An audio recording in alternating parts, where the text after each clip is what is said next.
Okay, so welcome to this Youth Virtual World hosted by me, Craig Scott. I'm pleased to have Lawrence Heward on with us today to discuss the transition between the foundation phase and the youth development phase. We encourage questions through the chat function. It can be sent to me or generally is fine. So there's opportunity for questions after the presentation, which I'll ask to Lawrence. Please ensure that mics are off. This removes background noises. Our webinars are recorded and posted out on a later date, so please keep an eye on our channels, Facebook page @Youth Soccer Coaches and Twitter @Youth Soccer Coaches, and on our website www.youthsoccercoach.com. Before I just introduce Lawrence, I'm just going to admit these 6 people are patiently waiting. So before I introduce Lawrence, I'm just going to mention that we've got a webinar coming up on Sunday. So it's not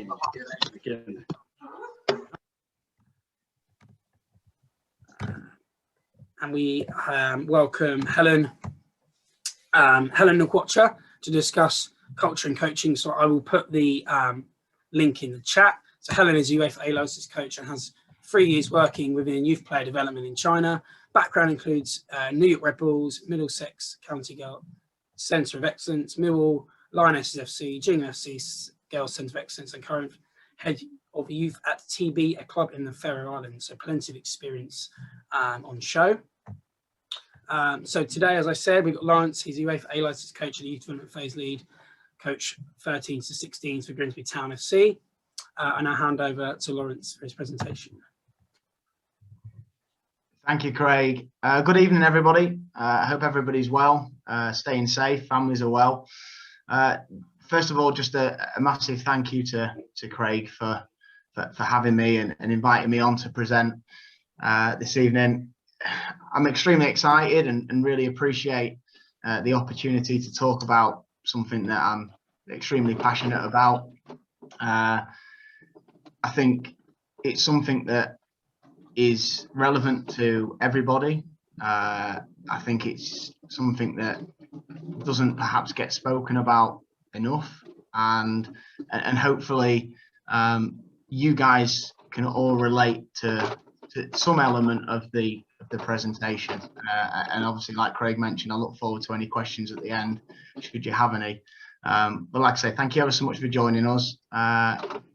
And I'd just like to say, obviously, for the people that I haven't met before, it's a really good opportunity for other people and myself to meet other people and to get to know other people as well. So I would like to certainly speak and communicate with people away from the presentation, if, like I say, if they've got any questions. So look forward to that as well.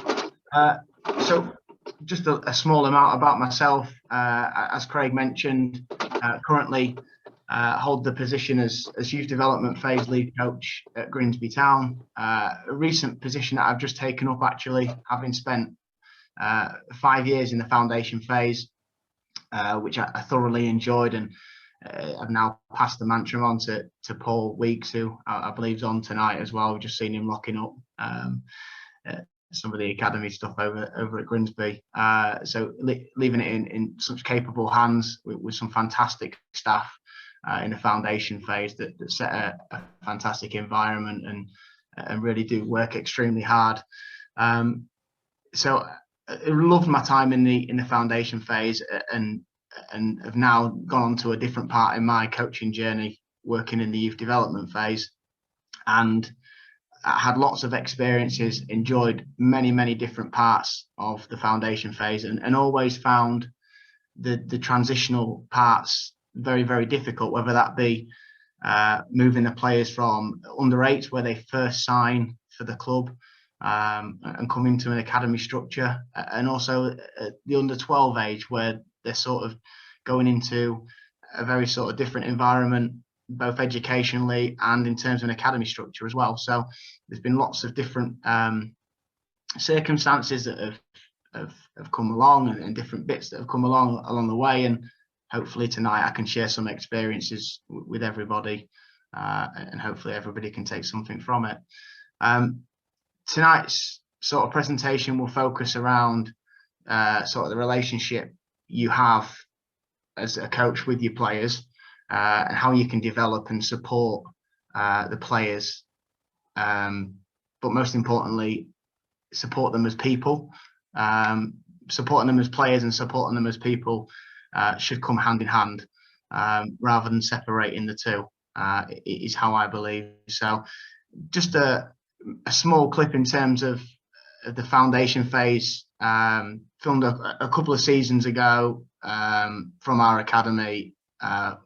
This is some of the younger age groups, working with a coach that's actually done one of the webinars, Callum Lester, who works with the professional development phase, currently at Grimsby Town, and has done quite a lot of work in the younger age groups as well. And fantastic that he can work with the younger age groups and transfer his skills as well, to working with younger players and older players, and that's a skill in itself as a coach to do that. And we're quite hot on that at the academy, and having the opportunity to work with different age groups. So just want to share a little clip with you in terms of our foundation phase, and just explain a little bit behind some of the footage.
Okay, so the foundation phase for us is where the love for the game is created. It's where the players first experiment a lot of different things within their footballing journeys, and it's perhaps their first look at football for some. So it's important, it's really important we get that right for the players, and we create an environment which they can thrive, and they can be themselves, and they can explore, and they can make decisions without worrying about failing. And creating that environment is really, really key. I truly believe that the foundation phase is where the magic happens. If we don't get it right in the younger age groups, we'll always be playing catch up in the older age groups, and that might be socially, that might be psychologically, that might be physically or technically, tactically. There are lots of different elements to the player's long-term development, that are all types of little pieces of the jigsaw that we can start to embed in their game. But first of all, the most important thing for any player in the foundation phase is that they enjoy it. They want to come. They like to practice. They like to work with the coach, and they love the game. and in its purest form, they just want to play football, and they really enjoy coming, and they really enjoy working with their coach, and that's a real skill of the coach to be able to do that. And hopefully those skills and those types of attributes will then move forward and will marry up and will really help them moving forward in their football journeys.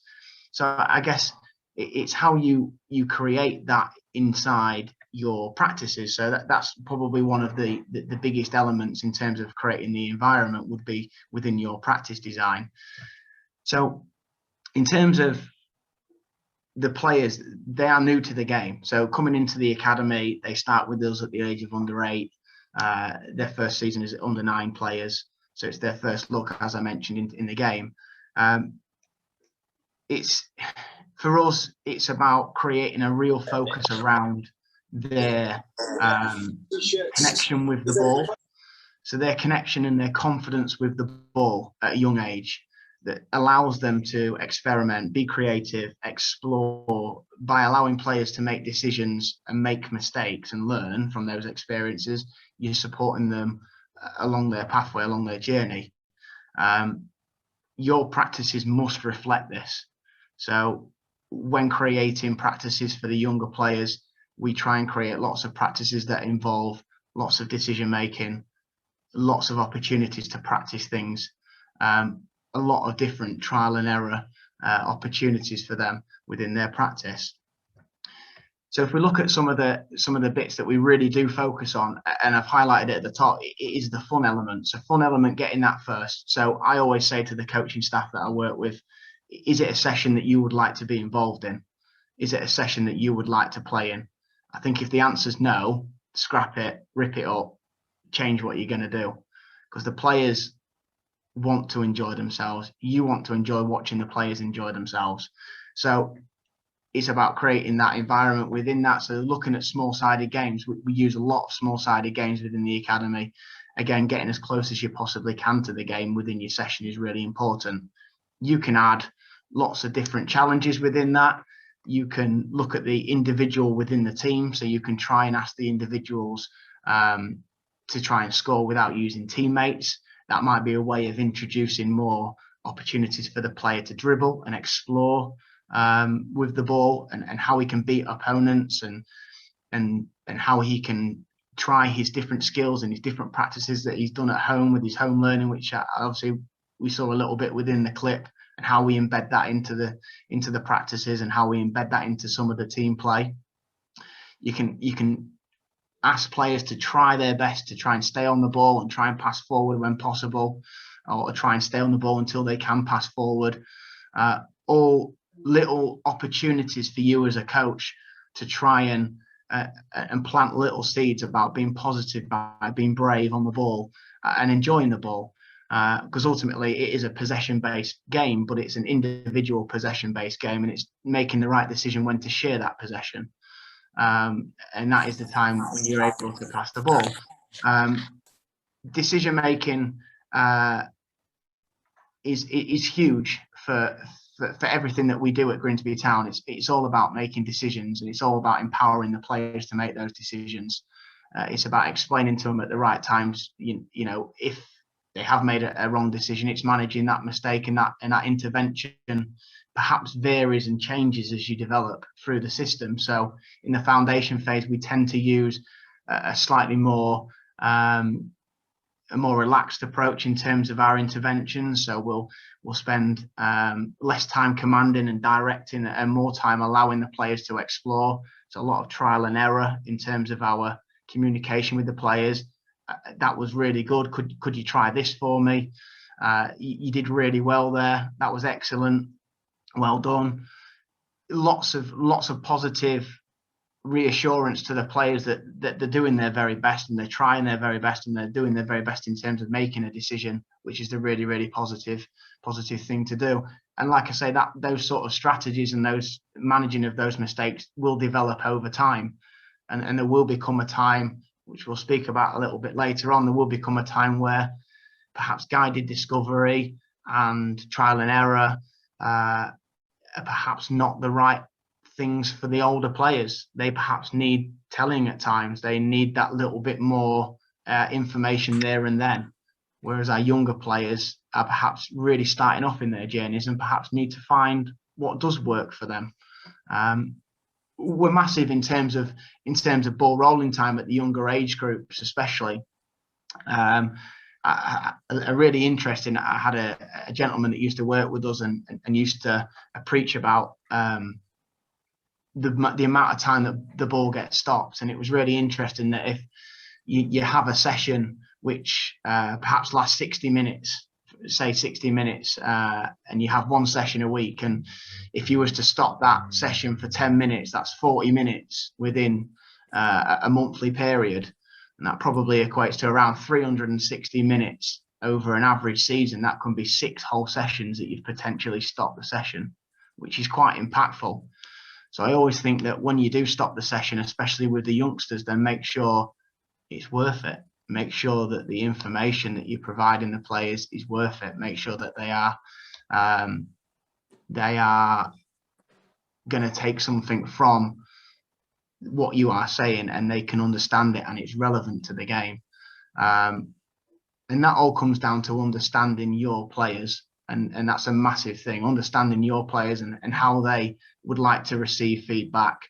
And again, that can change as the players start to develop and start to move up the age groups. They might find a way of you might find a way, of providing that feedback in a potentially a different way. It's finding ways that they like to receive it. You might find that a player doesn't like to be questioned, or doesn't like to receive feedback within a group setting, or potentially as they get older, they prefer to have the feedback on a sort of a one-to-one basis, or within a small group, or within their unit, for example. In the older age groups, we use a lot of communication and intervention strategies within the units when we're speaking to a back four or a midfield unit, for example. I think it's really important when we look at the practices in the foundation phase, how they vary from working in smaller units to bigger units. So a lot of the practices in the foundation phase are based on 1v1, 2v1, 1v2s, so working overloaded or underloaded. Working on the stress in terms of the stress of the player. So sometimes in terms of playing a 1 versus 2 and how that impacts their psychological boundaries in terms of, are they finding it difficult? Can they deal with that pressure? Lots of different things that you're constantly trying to put into their game of how they can react and be resilient. And that's going to have a lasting effect as they move forward into the youth development phase. Game problems, scenarios, lots of different opportunities to put these into your practices. So we do a lot of stuff on I know Paul, who's on the group tonight, does a lot with the foundation phase around sort of challenging moments within the game. You might be 1-0 down or 2-1 down in a Champions League final, and trying to put that pressure on, and that comes also in your practice and making them competitive as much as you possibly can. That's a big thing that flows through Grimsby Town's academy. I know Callum spoke a little bit about it when he came on last time as well, about making the practices as competitive as possible.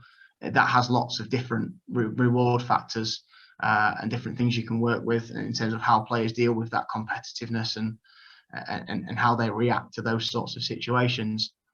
And I think finally, it's a great opportunity within your sessions. I think over the last 10 to 15 years, technology's moved on, and kids find lots of different ways of maybe missing activity and doing something different. And they spend a lot of time in front of screens. They spend a lot of time on their phones, and perhaps not enough time on potentially on the field, or potentially doing things with family outside in playgrounds, and perhaps the sort of funding going into grassroots sport is not as what it used to be, and perhaps they miss out on some of the fundamental movement skills and some of the physical literacy that they perhaps don't always have the opportunity to go in. It seems like you go out at the minute and sort of you go into a playground, and especially in our area, it's it's got graffiti on it, or it's damaged, or there's not enough play areas for people to go on.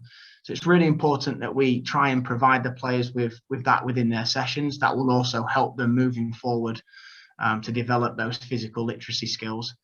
So that can be adding really simple games that they like to play at school. So that could be TIG, that could be chase, that could be evasion games, with or without the ball. Even better if you can add and implement the ball to those sessions. But just great opportunities for you to, as a coach, to add within your game. And if you're lucky enough to have a sports scientist, that they will try their very best to do that as well. But as a coach, it's about thinking out the box and how you can add different movement skills. It might be a jump before they come into a 1v1, or it might be a little move or a little evasion of a partner before they come into a 1v1. I think there's a great clip at the moment going around of England and some of the England players still working on their sort of movement skills in the corner where they're trying to evade each other. And it really does help the players as they move forward with their movement and their techniques. So stepping into the youth development phase, I think it's really interesting that people say that, a lot of people say that they fall out of love with the game, or they fall out of love with football. And for me, that's really difficult to take, and really difficult to understand, that they have perhaps fallen out of love with the game that they fell in love with as a younger player. And I think sometimes falling out of love comes with not understanding change or not being able to adapt. And that perhaps comes through a lack of education at the younger age groups. And perhaps if we'd have done a better job at a younger age group as coaches, they might be in a different position. Who knows? Players are always going to develop and change, and lots of different environmental factors are going to have a say in their long-term sort of outcomes in their career within football. But they should never fall out of love with the game. They should love the game. They should enjoy the game. And the game develops and changes over time. And it's a skill of the coach to make sure that they continue to love the game for what it is, despite the change. So I think when you're moving into the YDP, you should provide a natural progression from the foundation phase with a continual development of the social, psychological, physical, and technical, tactical areas already that are already established and already formed. Change is good, but many will find the transition difficult. And I think the coaches should be aware that not everybody's going to have immediate success. And I think you have to be patient. I think that's one of the biggest things. I think I was speaking to Craig just before everybody came on, and it was talking about his under 18s and his 23 in younger age groups, younger players, in his first team. And it is very much about being patient. Things will come together at some point, but there might be some speed bumps along the way.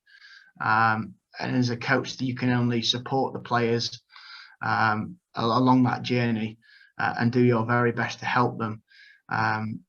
But if you put the foundations in place, they should be able to work situations out themselves. And that's really important. So I think understanding the player is key.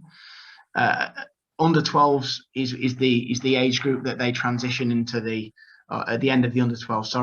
Is the year group that they look to sort of make little slight changes in terms of their transition into the youth development phase. So obviously key moments within their life that they're stepping up into secondary school. I think it's a massive moment where they are perhaps becoming again a small fish in a big pond, where they've probably been a big fish in a small pond at primary school. If you go to sort of the latter age groups in the youth development phase, you're looking at exams and GCSEs and the impact that can have on a player's performance and a player's development, the stress that can potentially have on the players. And I think as well, there's lots and lots of different things going on in terms of relationships. New friendship groups are created, so they're going to have a massive impact on the players. Friends that want to go out and do things after school that they might not have had in primary school, that they're now sort of having these different distractions. That might be relationships that they might start to create. That might be pressures to perform from their peers. So their peers at school, for example, they might have pressures from their social status in terms of where they are at school. And that can be really difficult sometimes for our academy, because we've had quite a few that have found it very difficult in secondary school that have this burden of being an academy player. And there's a lot of pressure on them to perform, or they're targeted for being an academy player. Sometimes I think it's sometimes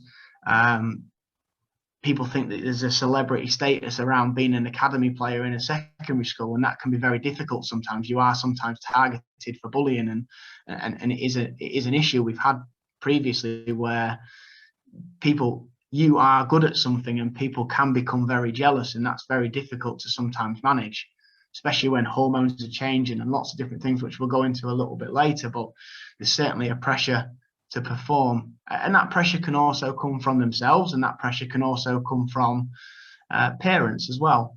Parents are great in terms of their support and their network, and trying to speak to parents is really important, but their pressure to perform might slightly change and adapt. At younger age groups, you tend to find that they're extremely supportive, some very pushy.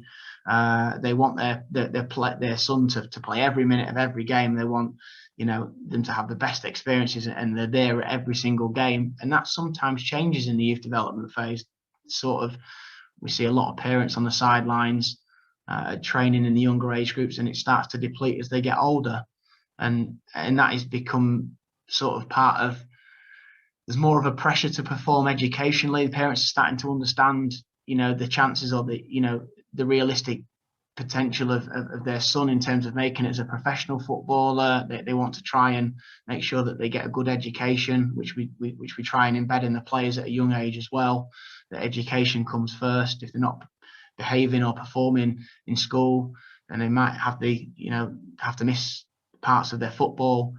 And I think parents, it really does hit home when they get to the older age groups that there is a sort of a pressure to make sure that the education stays on track.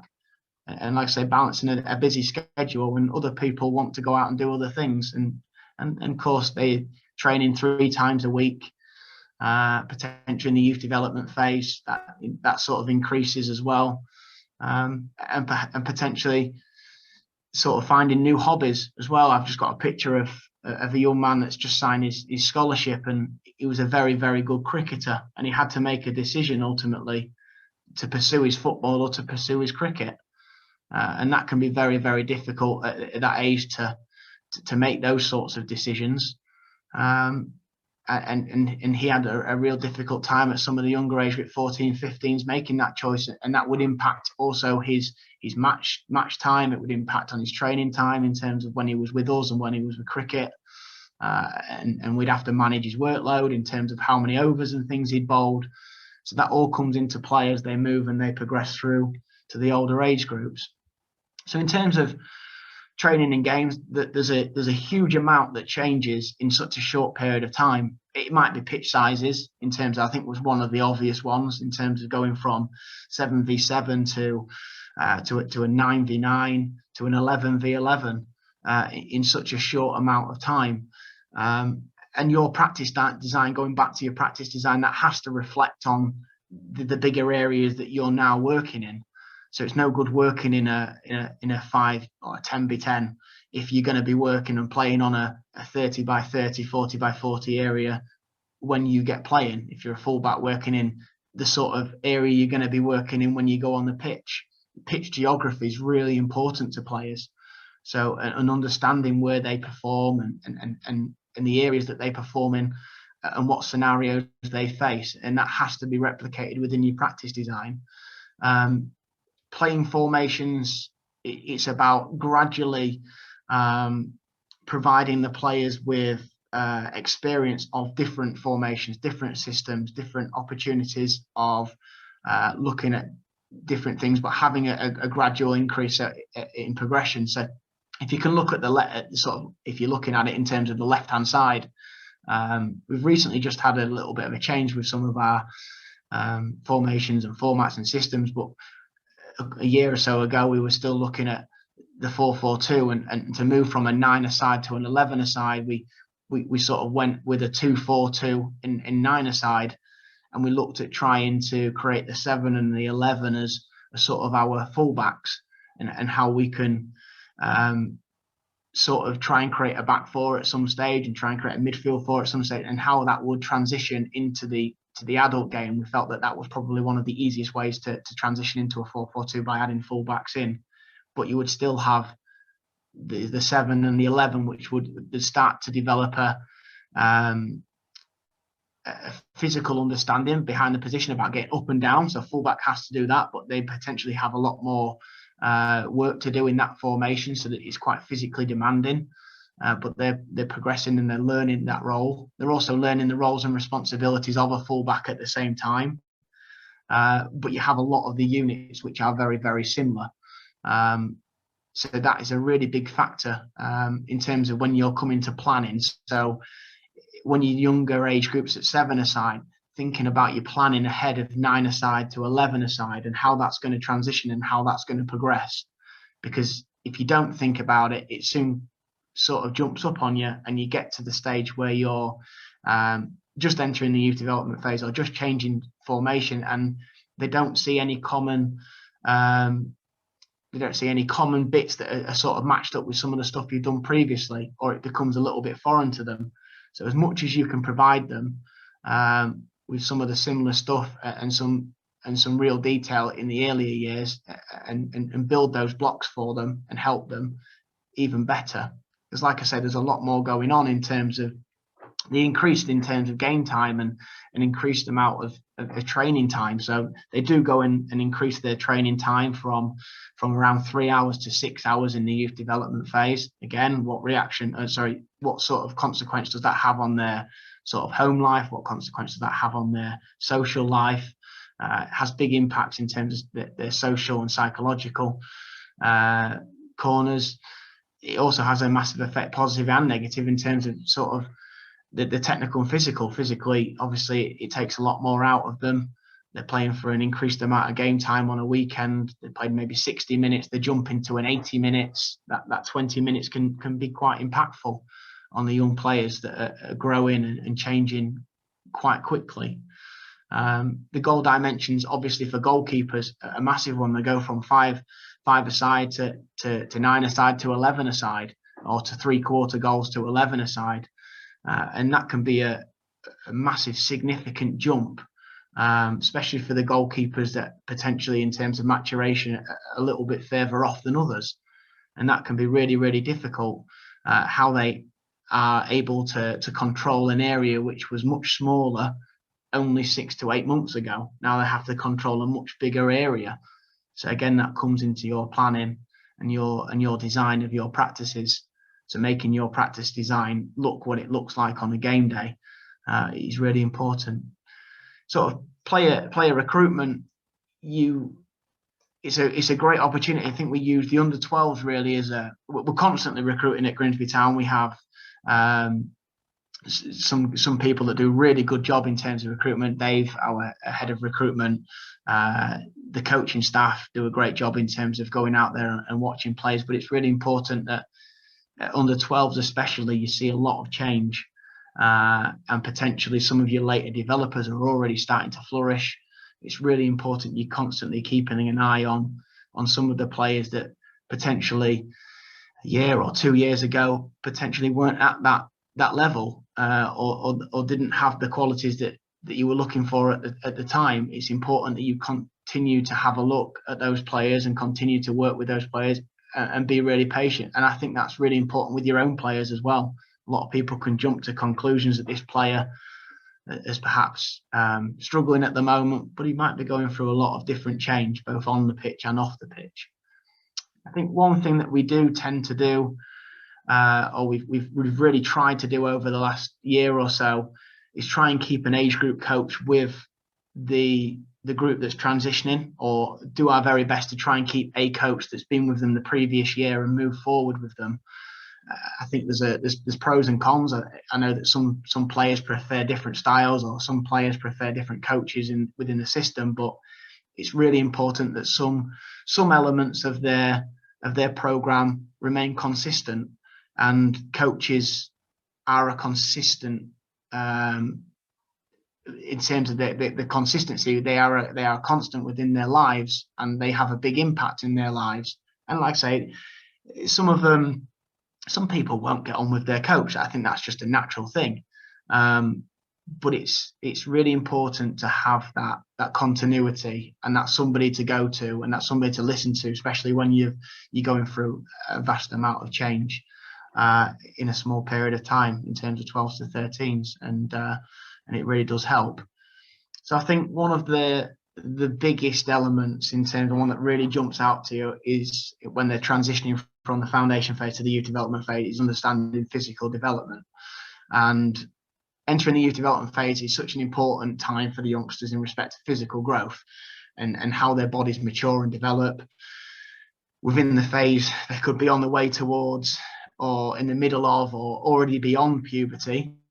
Some we've seen at Grimsby Town, we've seen players hitting puberty at the age of 10. We've seen players hitting puberty as late as 14, 15. It really can vary within the individual, and it has a massive variation in terms of age. They may go through huge growth spurts. They may have some really intense ones.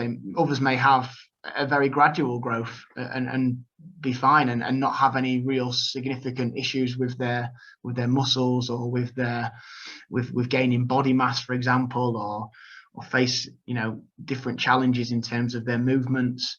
But all of this plays a part, and it's something to be really conscious of. I think two really funny that's actually Lukaku in the top bit of the picture. I always find it really intriguing. I got to go and watch some of the boys, and when Grimsby go out and play, and you see some of the boys compared to others, and it really is. And I mentioned it at the end of the presentation. Age really is just a number. It really is. What's going on in people's lives and in people's, in terms of physical maturity, is quite intriguing, and their growth and maturation when working with players in the youth development phase, coaches need to sort of be aware of the changes and how they impact the development. There are obvious technical and tactical considerations, but perhaps most importantly, there are physical, social, and psychological changes that are taking place during this period. So in terms of their decision making and emotional control, this can be quite difficult to perhaps for players to really, when their hormones are all over the place, for them to really sometimes focus or to rationalize. That can be really difficult for a teenager. I think their brain is developing at a rapid rate. Lots of change, as we've mentioned, on and off the pitch is happening. Hormones are all over the place, and they can become extremely impulsive in some of their decision making. And the way that we can support them is, again, by being patient, by providing them with the right levels of communication and opportunities to voice their opinions. It's really interesting when they start to challenge you at that age. That's a really something you have to be aware of as a coach, that perhaps in the younger age groups, a lot of them just nod and get on with it, whereas in the youth development phase, you'll start to be challenged by the players. So some of your beliefs and some of your understanding of the game might be challenged, and that might be your academy in terms of the philosophy. That might be challenged from what they believe to what you believe. They've had or have been given one type of football potentially at some academies or some grassroots level from the very small age of foundation phase, and watching TV and understanding the game more, that might bring questions, and that might bring them to want to know more about the game, which is really exciting. It's not something to be worried about or or concerned about. It's really about embracing that and giving the players the opportunity to speak and giving the players the opportunity to ask those questions. It really is that relationship where they can come and ask questions should be really built within your younger age groups nice and early, and have that confidence to do so.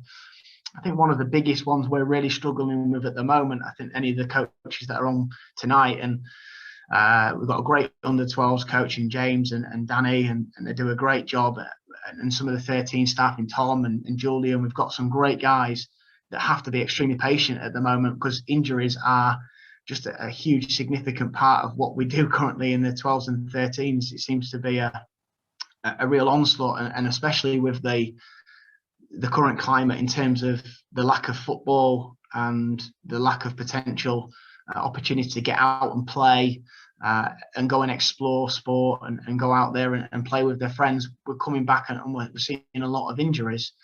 So that can be for many different reasons. You know, it might be through lack of planning in terms of your session, in terms of what physical load to provide the players with. When you're coming back, you have to be really mindful at different age groups in terms of what you're providing them. But it might just be a case of they're growing and they're maturing and they're getting bigger, stronger. Their bodies are changing rapidly. We've had players that have gone through different shoe sizes within a month. We've gone from size 6s to size 7s and 8s within a really, really short period. And that can have a massive effect if you imagine that your feet are going to grow in such a short period, and how that affects your ball striking, how that affects your running stride. There are lots of different things to consider in terms of the injuries and the maturation side of it. So we see a lot of Osgood Slatters in terms of, we see a lot of Sever's disease. And to combat this, the coaches have to be really skillful, and they have to manage the workload of the players. That's in their session. That might be sort of giving them a potentially a different role within the group or within the setting. And again, that's not something that the player should be punished for. That is part of life, and that is part of growing up. It's something you have to be really patient with. They don't just become bad players overnight. They are developing, they are changing. There are lots of things going on. And one of such in terms of their understanding of their own identity. So they're becoming different people. They're learning what they like and what they dislike, like I mentioned, in terms of challenging you. And there will be at times a real lack of self-confidence as well within the players. Am I good enough? Am I doing enough? My game's poor at the moment. Parents as well will put that sort of pressure on them. Or you're not doing this right, or you look like you're running funny, or why is your ball control suddenly non-existent? And it's all about educating parents as well. That's one thing that we really try to do and try and explain. We probably don't do it enough. I'm almost certain we don't do it enough. There's still lots of unanswered questions, and it's a real part of the game you need to explore, because parents see them 80-90% of the time, and realistically we see them 10%, if that. So they play a massive role within their lives. So they will have moments of real self-doubt, self-confidence will drop. That might be through not making a squad, for example. I mean, we don't have it as such at Grimsby Town, but as they get older, there are lots of things to consider.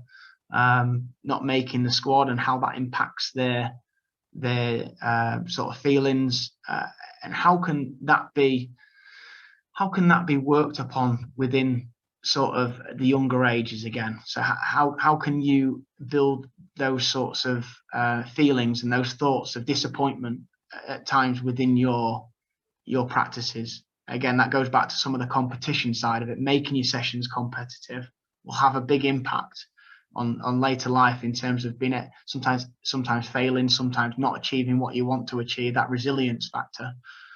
So they have something to fall back on. So they have those things embedded in their personality, and they have those things embedded in their understanding of the game, that things won't go right, things are a struggle, and at times they'll start to lean on you, which is where you need to step up as a coach. But ultimately they have their own support network around them. So I think change is always the hardest at the beginning. It's always messiest in the middle, but it really is best at the end. And like I've mentioned a few times this evening, it is really about being patient with the players. It is about trusting in the reasons why they were with you in the first place, trusting why they came into the academy system in the first place. They don't just become bad players overnight. They have a lot of ability. There are lots of different environmental changes going on. There are lots of different changes to the game. The laws of the game are changing. There are offsides now being put into the game. There are more in terms of more area to cover on a game day. So there's factors of being more tired, more fatigued, dealing with injuries, managing growth. There's lots of different things. But if you are patient, these players, if given the right tools, will succeed. And it might not be in football.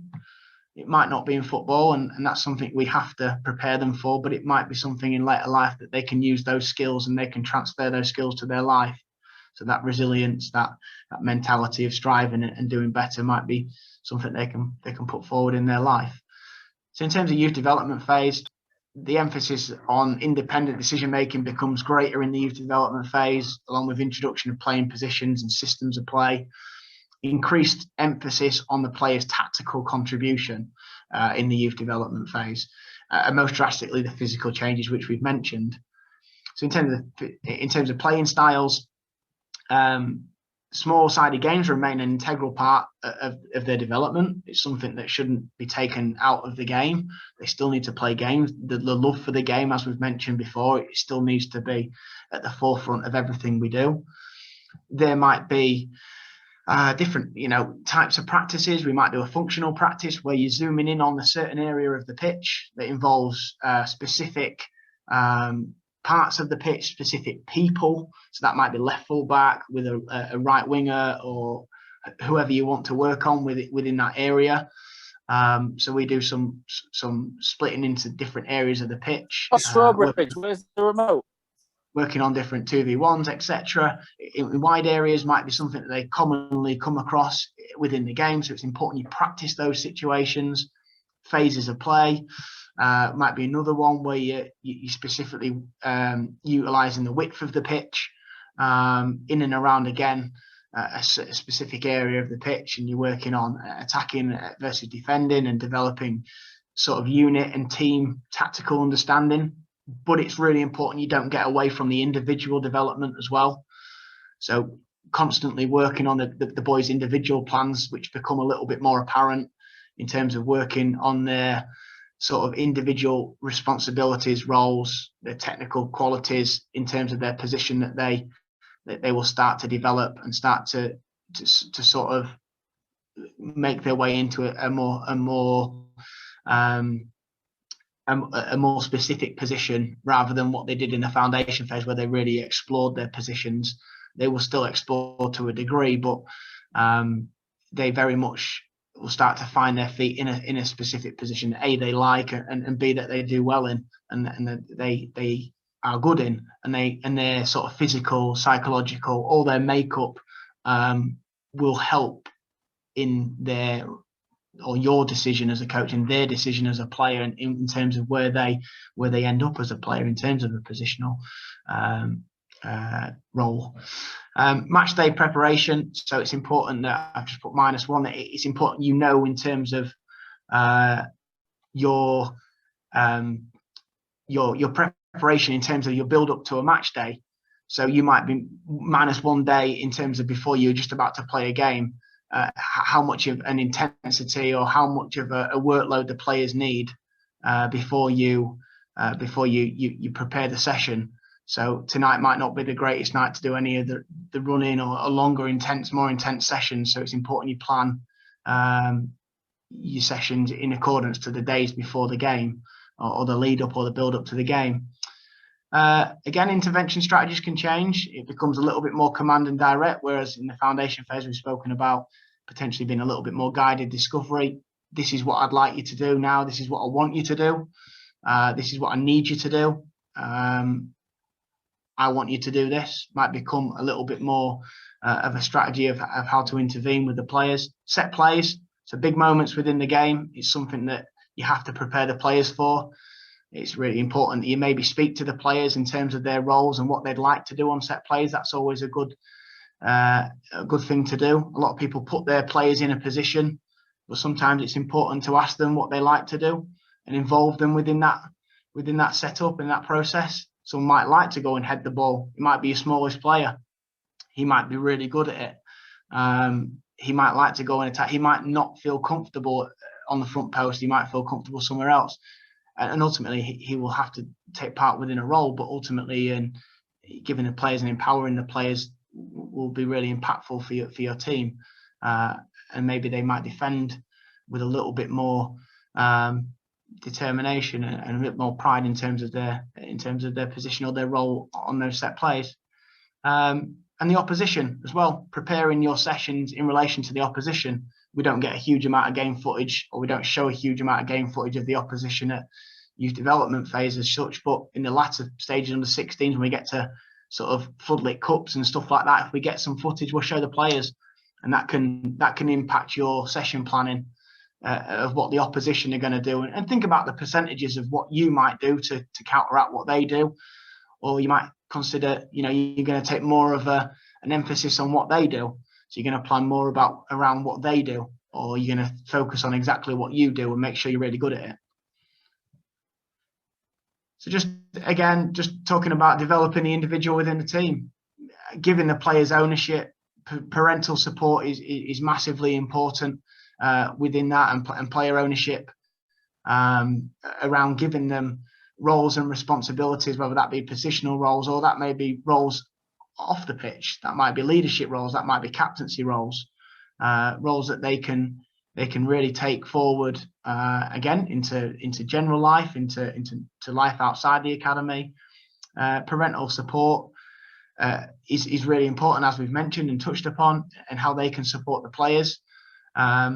Evaluating their own performance, massive, sometimes very difficult at a younger age, but we encourage the players to evaluate their performance on a regular basis with little home learning tasks, potentially some video footage that we can get hold of, or just general conversations when we pull the players to one side individually, within the unit setting, within the team setting and squad setting, and we give peer-to-peer conversations as well, which is really, really powerful and impactful on the players. Hearing what their peers think about their performance is really useful.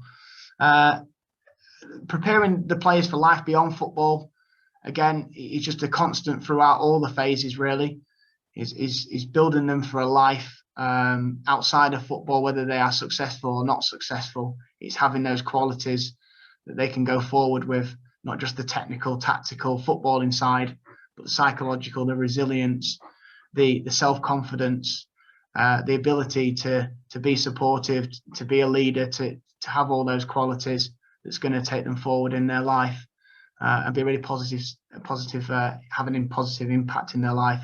We're really big on player promotion, so developing the individual within the team, sort of player promotion. If a player's striving and doing really well, we won't be afraid to move them up and progress them into the year group above. And that can be through as I mentioned before, in terms of physical attribute, the player might be ready to take that step into the next age group, but you have to be mindful again that their physical qualities might have developed, but their psychological and social qualities might not have developed. So it's really about speaking to the player, speaking to the parents, getting an understanding. We've moved players up for 6-week periods in terms of their matching with their review cycle, and then just reviewed it. They might need a period of reflection to come back sometimes to go and be the better player within their own age group for that confidence and build that confidence up. And then they might need to be challenged again. And that's something we're not scared to do in terms of player promotion as well. That's really important. And just live by their experiences that they have. What experiences we provide them, we'll just taper and manage their progression moving forward. Just want to leave you with just the final thought that age is a number, really, as I mentioned earlier on.